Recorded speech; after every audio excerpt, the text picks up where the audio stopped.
Hello and welcome back to Digital Asia Radio.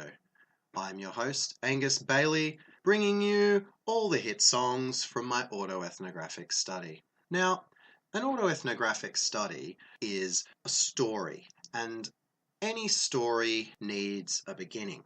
And so I'm going to share with you the beginning of my story into my K-pop and to an extended extent J-pop journey.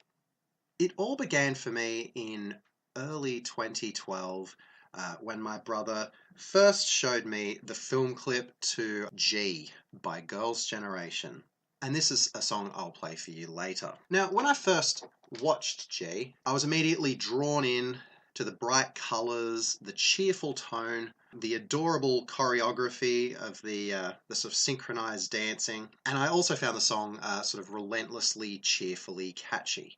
And perhaps at the time I sort of lucked out because it met a lot of my assumptions about what I considered to be K-pop, given not very much actual exposure to it. So I kind of expected a sort of a cheery film clip and a catchy pop song.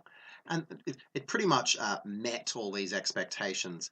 Although my assumptions were proved to be sort of right in this one particular case, I quickly learned that that was a sort of it was an assumption that largely actually doesn't hold true in a lot of ways, because Korean pop and Japanese pop can vary quite a bit, as I hope my whole playlist in its entirety sort of shows, because I actually deliberately tried to showcase a variety of songs with different styles. So hopefully that will lead listeners to question their own assumptions about Korean pop and Japanese pop in the same way that I did.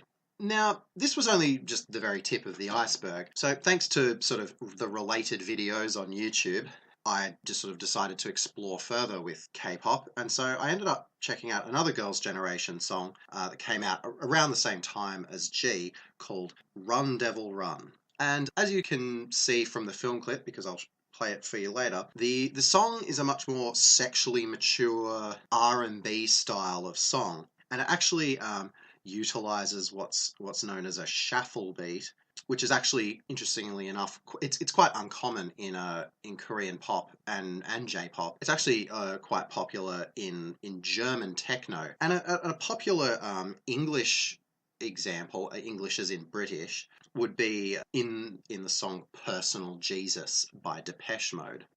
Now, when I found this song, I wanted to sort of share it with my brother, who had initially shared G with me. So we were both getting into things at around the same time, which I think helped fuel our sort of enthusiasm for it. And because we were doing this on Facebook, people could see us.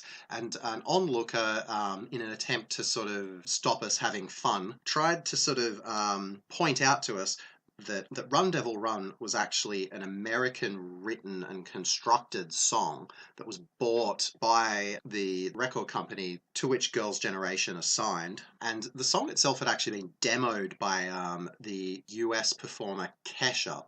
And the demo is actually still quite easily available on the internet.